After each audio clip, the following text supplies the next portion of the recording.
We generally operate on a straightforward biological assumption. Physical decay requires physical inputs. If the human body breaks down, it is because we introduced a toxin or neglected basic maintenance. This chart shows the predictive mortality risks across large human populations. On the left, we track the physical damage to organs. On the right, we measure psychological states. The highest baseline for severe physical damage is exactly what you would expect. Smoking introduces direct carcinogenic trauma to the tissue, causing the mortality risk to spike dramatically. Poor diet and a lack of physical exercise follow closely behind, pushing their mortality bars toward that same baseline. But the data reveals an anomaly. Chronic loneliness, a purely psychological state, surges to reach absolute parity with these severe physical inputs. The immediate logical explanation is behavioral. We assume isolated individuals must compensate with worse habits, eating poorly, exercising less, or smoking more to cope with the stress of isolation. The empirical reality, however, shows that lonely subjects frequently maintain the exact same physical health behaviors as non-lonely populations. The research suggests that the subjective experience of isolation operates as a powerful predictor of mortality, independent of the subject's observable physical habits. Psychologists categorize this into two distinct states: numerical loneliness, which is the perceived lack of a broad social network, and emotional loneliness, the absence of a vulnerable, intimate connection. Both forms are entirely subjective. One person might feel perfectly secure with a single confidant, while another feels intense isolation despite having hundreds of social contacts.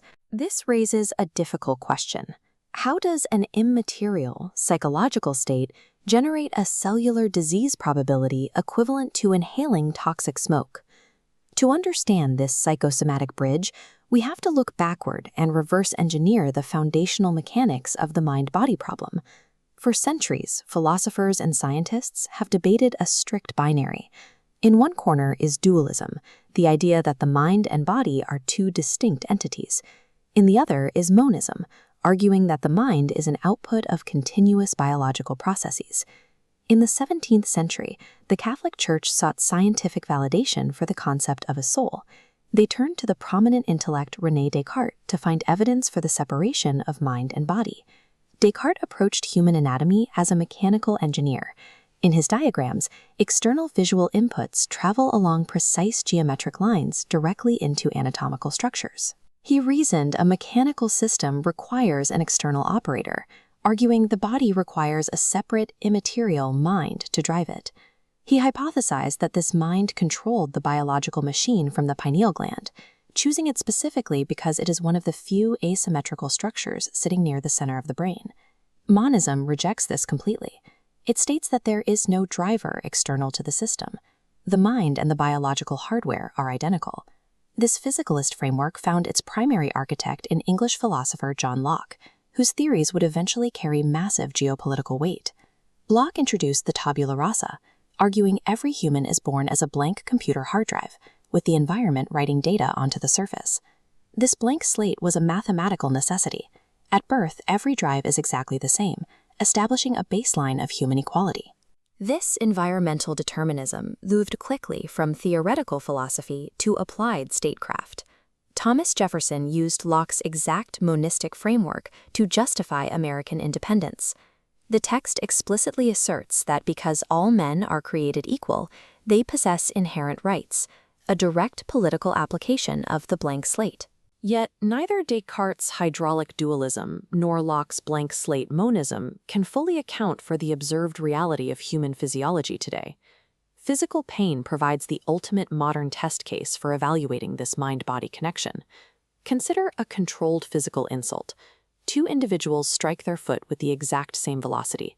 Identical electrical waveforms travel up the nervous system pathways, perfectly synchronized. But divergence occurs at the subjective experience. One registers minor discomfort, while the other's brain erupts in severe trauma. Pure physiological measurement fails to account for this variance. The biological hardware received the exact same input, but the subjective software generated different realities. This is why many modern pain management facilities mandate psychological counseling alongside physical treatment. Once the physical damage is addressed, the remaining variable is the patient's subjective reality. The patient's internal psychological state dictates the severity of the physical experience, rather than the physical event dictating a uniform response. While the precise cellular mechanism remains a focus of modern research, this divergence in perception suggests that the mind and body are so intimately intertwined that a psychological experience can be functionally similar to a physical event. If individual biology is influenced by the mind, we have to look at how these internal psychological states scale upward to shape the frameworks of human society. This leads to another philosophical axiom: are humans born innately destructive and chaotic, or are we naturally balanced and cooperative? English philosopher Thomas Hobbes attempted to deduce human behavior by observing raw nature, operating under the assumption that the natural world reflects the human condition. Hobbes focused on the inherent violence of the ecosystem. He observed destructive lightning strikes igniting forests and predators ruthlessly hunting down prey. He concluded that because the natural world is defined by these destructive forces, human nature at its core must be equally violent, selfish, and chaotic.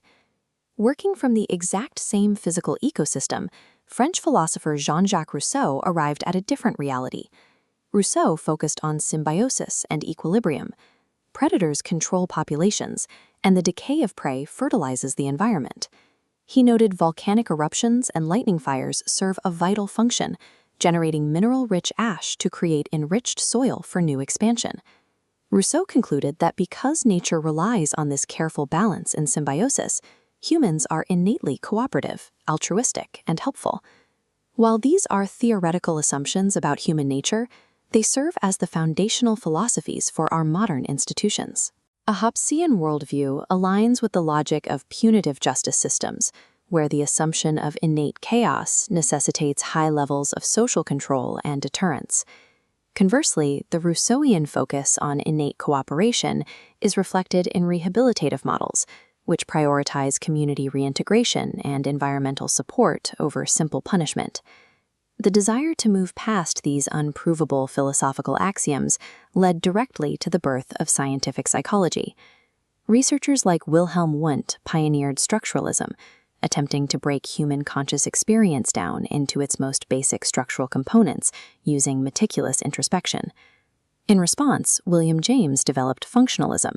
Instead of dissecting thought structure, James focused on adaptive utility, analyzing the survival-based purpose of mental processes. From the cellular impact of loneliness to the design of global institutions, our foundational assumptions about the mind act as the blueprint for the systems we build.